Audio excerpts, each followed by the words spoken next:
அம்மா கண்டிப்பா இந்த குழந்தைய நல்லா பாத்துக்கிறவங்கள செலக்ட் பண்ணி நான் கொண்டு வர்றேம்மா.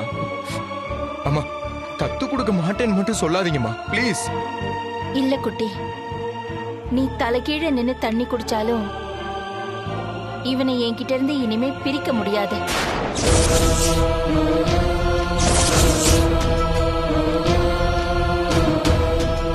இந்த உறவு நான் முடிவு பண்ணது கிடையாது, இது கடவுள் முடிவு பண்ணது.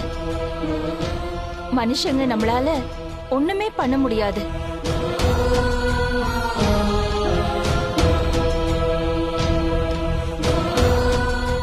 அம்மா இந்த மாதிரி நீங்க மடத்தனமா ஏதாவது பேசி திரும்பவும் முதல்ல இருந்து ஆரம்பிக்காதீங்கம்மா.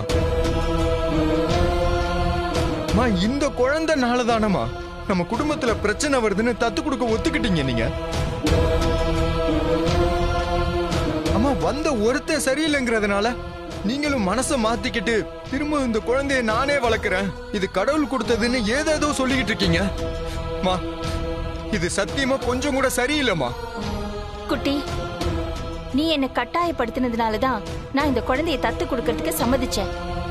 ஆனா அது தப்புன்னு வந்தவங்களே எனக்கு உணர்த்திட்டு போயிட்டாங்க. இனிமே இவனை பிரியறதுக்கு என்னால முடியாது.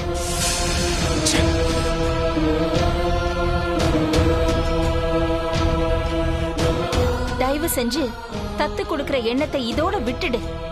அப்போ என்ன விட இந்த குழந்தை தான் உங்களுக்கு முக்கியம் இல்ல? சாரி குட்டி, இப்படி குதர்க்கமா கேள்வி கேட்டா என்கிட்ட பதில் கிடையாது.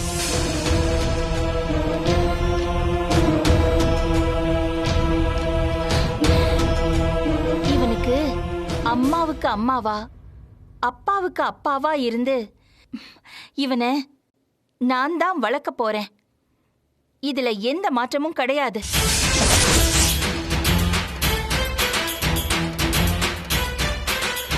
அத்தை, அவன் தான் ஏதோ தெரியாம புடிவாதமா பேசுறானா, நீங்களும் எதுக்காத்த எதிர்வாக்குவாதம் பண்றீங்க? கொஞ்சம் நீங்களாவது அமைதியா இருங்க அத்தை. ஆமா மேடம், பவி சொல்றது சரிதான். இங்கேயே பேசி முடிவு பண்ண என்ன இருக்கு? வாங்க எல்லாரும் வீட்டுக்கு போய் பேசிக்கலாம். நேரம் எல்லாத்துக்கும் ஒரு நல்ல முடிவு தரும். சார் அப்படிலாம் முடியாது சார், எனக்கு இங்கேயே ஒரு முடிவு தெரிஞ்சாகணும். அம்மா நான் அடுத்து இவனை நல்லா பாத்துக்கிற மாதிரி ஒரு நல்ல அப்பாவையும் அம்மாவையும் நான் அழைச்சுக்கிட்டு வருவேன். இங்க பாருங்கம்மா, அவங்களுக்கு நீங்க இவனை தத்து கொடுக்கணும். அது முடியுமா முடியாதா இங்கேயே சொல்லிருங்க.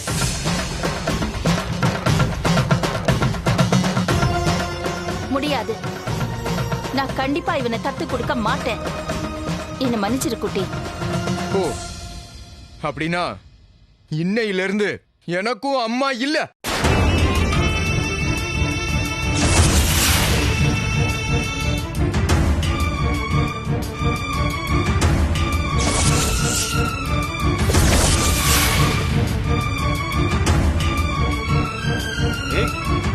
சந்தோஷ், எனக்கும் உங்களுக்கும் எந்த சம்பந்தமும் இல்ல.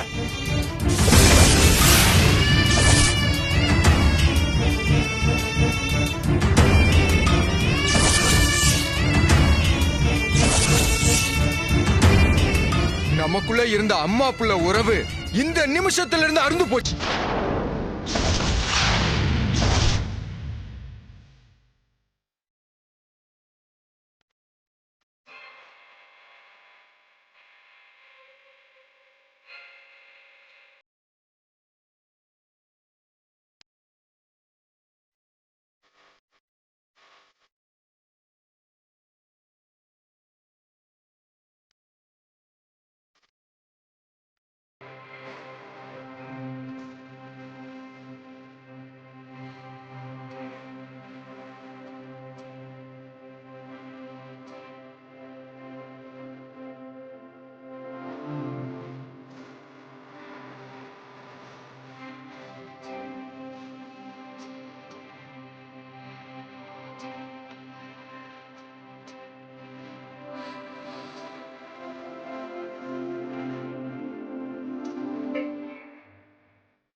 சந்தோஷ், என்ன சந்தோஷ் இதெல்லாம்?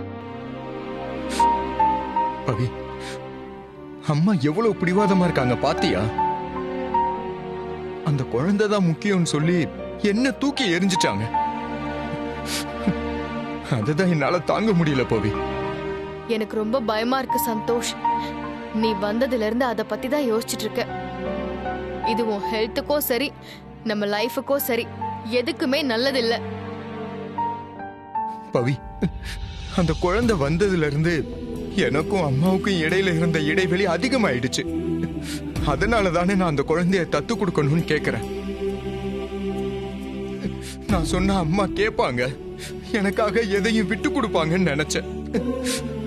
ஆனா அவங்க என்னடான்னா, எந்த உறவும் இல்லாத அந்த குழந்தை கூட எமோஷனலா இவ்வளவு கனெக்ட் ஆயிருக்காங்க. தெரியலடா, எனக்கும் அத்தைய பத்தி நல்லா தெரியும். உனக்காக அத்தை கண்டிப்பா எதையும் விட்டு கொடுப்பாங்க. ஆனா இந்த குழந்தை விஷயத்துல இவ்ளோ ஸ்ட்ராங்கா ஒண்ணு எதிர்க்கிறாங்க. சந்தோஷ், உன்னே ஒண்ணு சொல்றேன். நீ அத்தைய மீட்க போறேன்னு சொல்லி உன்னை நீயே தொலைச்சிட்டு இருக்க. அது உனக்கு தெரியுதா? என்கிட்ட நீ சிரிச்சு பேசி பல நாள் ஆகுது. அத்தை மேல இருக்கிற கோவத்துல என்னையே விட்டுட்டு போற அளவுக்கு உனக்கு எப்படிடா மனசு வந்தது? நான் என்ன பாவம் பண்ணேன்? சந்தோஷ், உனக்கு அத்தை முக்கியம் தான், எனக்கு தெரியும். அதெல்லாம் நான் இல்லைன்னுலாம் சொல்லல. ஆனா நானும் உன்னை நம்பி ஒருத்தி இருக்கேன்டா. என்னை எப்படிதான் மறந்தேன்னு தெரியல. பவி, சாரி பவி. அம்மா மேல இருந்த அதீத அன்பு, எங்க அவங்க என்னை விட்டு போயிடுவாங்களோங்கிற ஒரு எண்ணம், இதனாலதான் பவி நான் என்னையே மறந்து இப்படி எல்லாம் நான் நடந்துகிட்டேன். சந்தோஷ், குடும்பத்துல நடக்கிற சண்டையில ஒரு தீர்வு வரணும்னா அந்த பிரச்சனைய கடந்து போகணும். இந்த பிரச்சனைய நீ இப்போ கொஞ்ச நாளைக்கு மறந்துடு. அதுதான் நல்லது உனக்கு. சந்தோஷ், எனக்காக இந்த தடவை மட்டும் நான் சொல்றத கொஞ்சம் கேளுடா ப்ளீஸ். நமக்குன்னு ஒரு வாழ்க்கை இருக்கு, அத நம்ம வாழணும். ஏன் சந்தோஷ் கூட நான் சந்தோஷமா வாழணும்.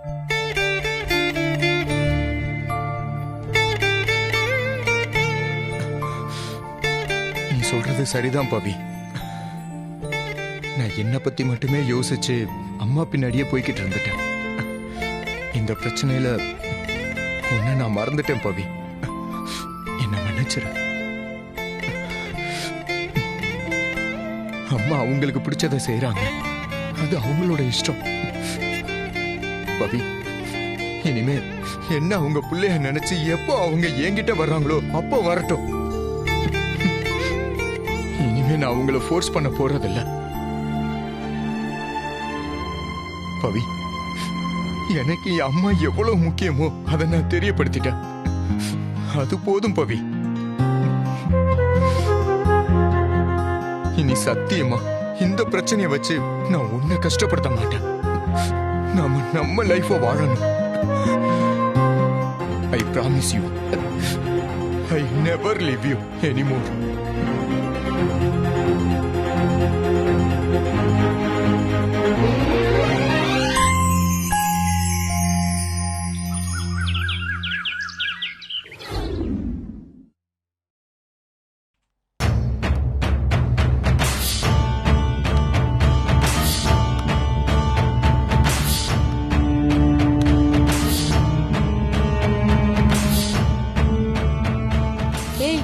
அங்க பாரு, லக்ஷ்மி மேடம் கையில ஒரு குழந்தையோட வர்றாங்க. அதானே, யார் குழந்தையா இருக்கும்? அதுவும் ஆபீஸ்க்கு தூக்கிட்டு வராங்க.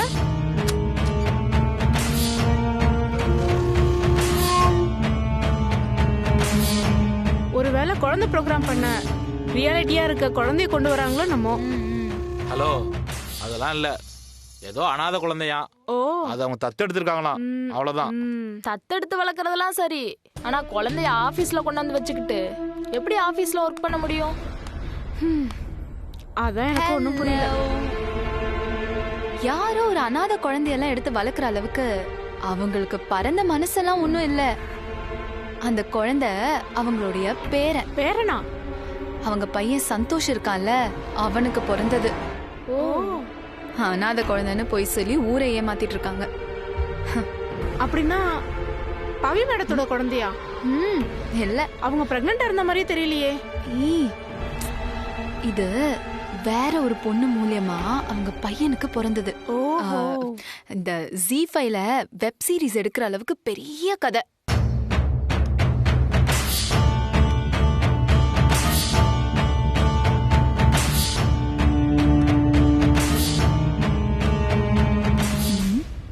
இந்த குழந்தைய ஆபீஸ்க்கு தூக்கிட்டு வராங்க. பவியும் அமைதியா இருக்கா. இது என்ன கதைன்னு தெரியலையே. பேச்சு கொடுத்து பார்க்கலாம். ஒரு நிமிஷம் நில்லுங்க. இது என்ன ரேடியோ ஸ்டேஷனா இல்ல பால்வாடியா? கை குழந்தையெல்லாம் தூக்கிட்டு வரீங்க. அது சரி, குழந்தைக்கு ஆயா வேலை பாக்குறவங்க ஆபீஸ் வேலைக்கு வந்தா இப்படிதான் இருக்கும். இங்க பாரு ஆனந்தி, மைண்ட் யுவர் வேர்ட்ஸ். அவ்வளவுதான் சொல்லிட்டேன். அவங்க ஜாப் என்னங்கறத நீ சொல்லாத. உன் வேலையை ஒழுங்கா பார்க்காம அடுத்தவங்களுக்கு அட்வைஸ் பண்ண வந்துட்ட. ஹலோ மேம், இது கார்ப்பரேட் ஆபீஸ். தேவையில்லாத சென்டிமெண்ட்டுக்கெல்லாம் இங்க இடமே இல்ல. குழந்தைய பாத்துக்கணும்னா வீட்ல இருக்க வேண்டியதானே? எதுக்கு இங்க வந்து வேலை பாக்குறீங்க? இப்ப குழந்தை அழுதா என்ன தொட்டில் கட்டி தூங்க வைப்பீங்களா? ஓ, இது கூட நல்ல ஐடியாவா தான் இருக்கு.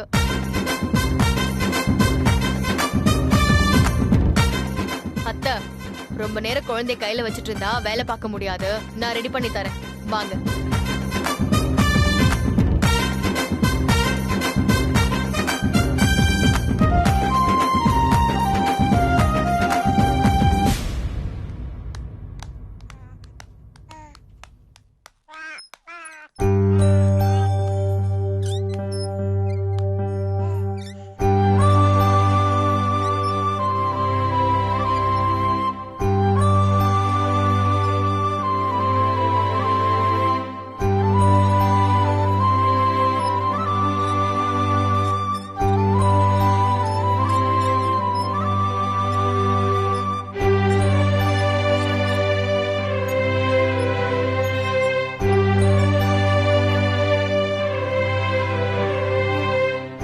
தேங்க்ஸ் பவி.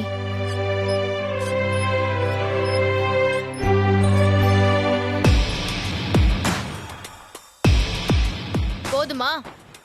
இனி குழந்தை நிம்மதியா இங்கதான் தூங்கும். யார் வந்து என்ன கேட்டாலும் நாங்க பேசிக்கிறோம். உங்க அக்கறையெல்லாம் உங்களோட வச்சுட்டு கிளம்பிட்டே இருங்க.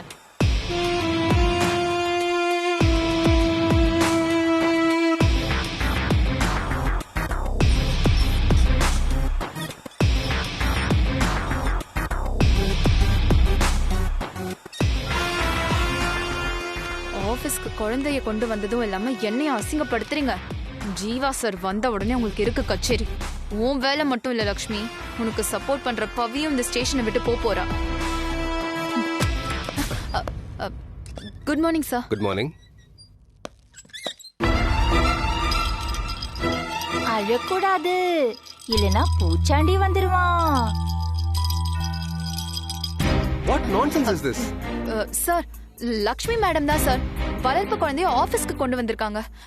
குழந்தை தூங்குறதுக்கு வசதியா இருக்கும்னு பவி தான் தொட்டெல்லாம் ரெடி பண்ணிருக்காங்க.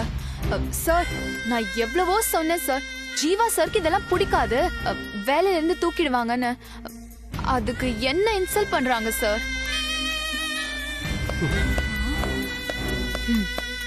பாரு பாரு பாரு, பூச்சாண்டி வந்துருவான். நீ சமத்தா இருந்தா பூச்சாண்டி.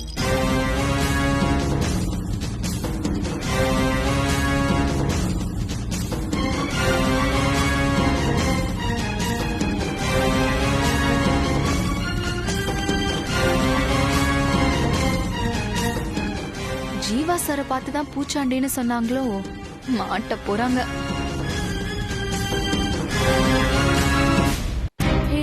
ஜீவா சார் செம்ம கோவத்துல இருக்காரு போல. இன்னைக்கு என்ன ஆக போதோ? பின்ன என்ன, குழந்தைய வீட்டில் விட்டுட்டு வர வேண்டியது தானே? விவசாய வேலைக்கு வரவங்க மரத்துல தொட்டில் கட்டி தாளாட்டு பாடுற மாதிரி பண்ணா இதை பார்த்தா சிஇஓக்கு கோவம் வரதான் செய்யும். என்னங்க உங்க மனசுல நினைச்சிட்டு இருக்கீங்க? உங்க இஷ்டத்துக்கு என்னென்னமோ பண்ணிட்டு இருக்கீங்க.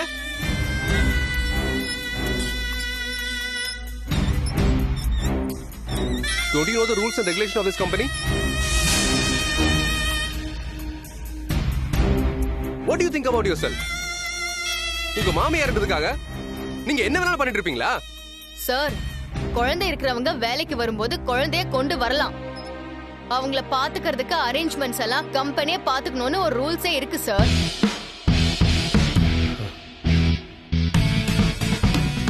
இல்லனா salary கொடுத்து அவங்கள வீட்லயே இருக்க வைக்கணும். அதுக்கு ஆபீஸ் வந்தாலாச்சும் ஏதாவது ஒரு வேலை பண்ணுவாங்கல்ல, அதனாலதான் நான் இப்படி பண்ணேன். அதுக்குன்னு ஆபீஸ் மத்தியில இப்படிதான் தொட்டில் கட்டி வச்சிருப்பீங்களா?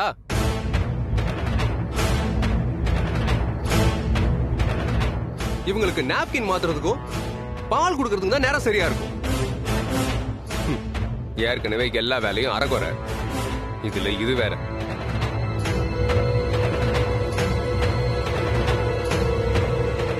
ஏங்க, இங்க குழந்தை அழுதா எப்படி இங்க மத்தவங்க எல்லாம் பீஸ்ஃபுல்லா ஒர்க் பண்ண முடியும்? First move all this and both of you get out of my sight.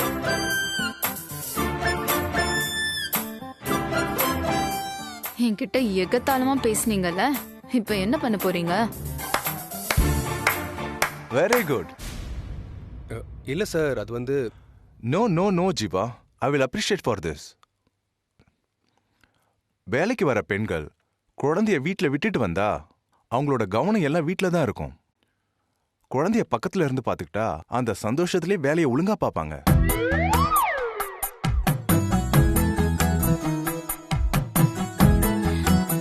ஏன் இதை சொல்றேன்னா, இப்படி பல வெளிநாட்டு கம்பெனிகளை இதை ப்ரூவ் பண்ணிருக்காங்க. Great idea Jeeva.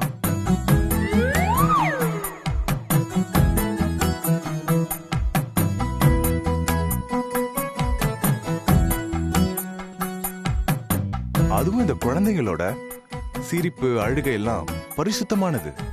சோ அது மட்டும் இல்ல, இங்க இருக்கிறவங்க எல்லாருமே பீஸ்ஃபுல்லா ஒர்க் பண்ணுவாங்க. உங்களோட விஷன் எல்லாமே வேற லெவல்ல இருக்கு. I am happy Jeeva. Keep it up. Thank you. Keep it up Lakshmi. Thanks sir. Good work.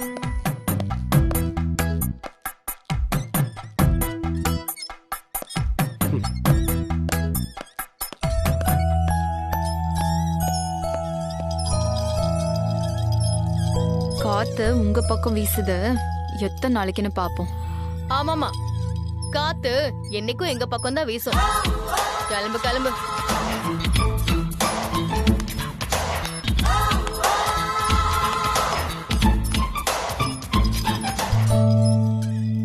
Thanks பவி. நீ என் மேல கோவத்துல இருக்கேன்னு நினைச்சேன். ஆனா குழந்தைய விட்டு கொடுக்காம நீ செஞ்ச உதவியே என் மேல இருக்கிற பாசத்தை காட்டுது. அத்தை, இத நான் உங்களுக்காக மட்டும் பண்ணல. இந்த ஆபீஸ்ல இன்னும் நிறைய பேரு அவங்க குழந்தையெல்லாம் வீட்டுல விட்டுட்டு வந்திருக்காங்க. அவங்க எல்லாருக்கும் ஹெல்ப்ஃபுல்லா இருக்கும்னு தான் நான் இப்படி செஞ்சேன். உன் மனசு எனக்கு தெரியாதா பவி? இதெல்லாமே நீ எனக்காக தான் பண்ற, எனக்கு தெரியும்.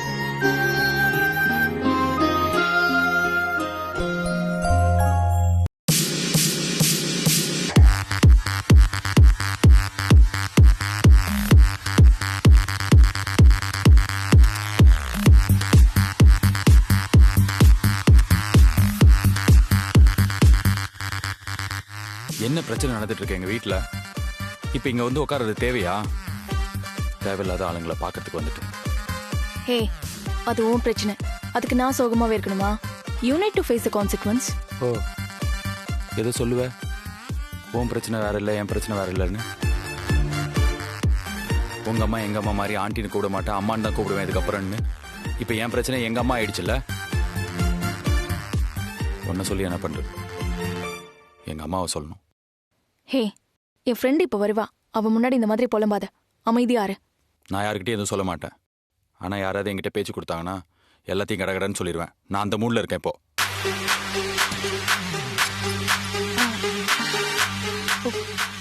உட்காருங்க. நீங்க நான் முன்னாடி உங்களை எங்க பார்த்திருக்கேன். மேம், நான் ராகினி ஃப்ரெண்டு. இதுக்கு முன்னாடி இங்க வந்திருக்கேன்.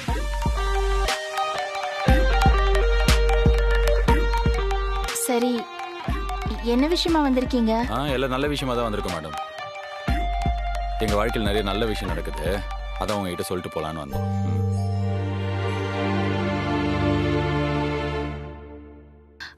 இல்ல, சொல்லக்கூடாதுன்னா சொல்ல வேண்டாம். இல்லை அப்படிலாம் எதுவும் இல்லை மேடம். எங்கள் வீட்டில் விசேஷம். புரியலையா? நான் டீட்டெயிலாகவே சொல்கிறேன். எங்கள் வீட்டுக்கு புதுசாக ஒரு குட்டி பாப்பா வரப்போகுது. பிரெக்னென்ட் ஆனது இவங்க இல்லை, எங்கள் அம்மா.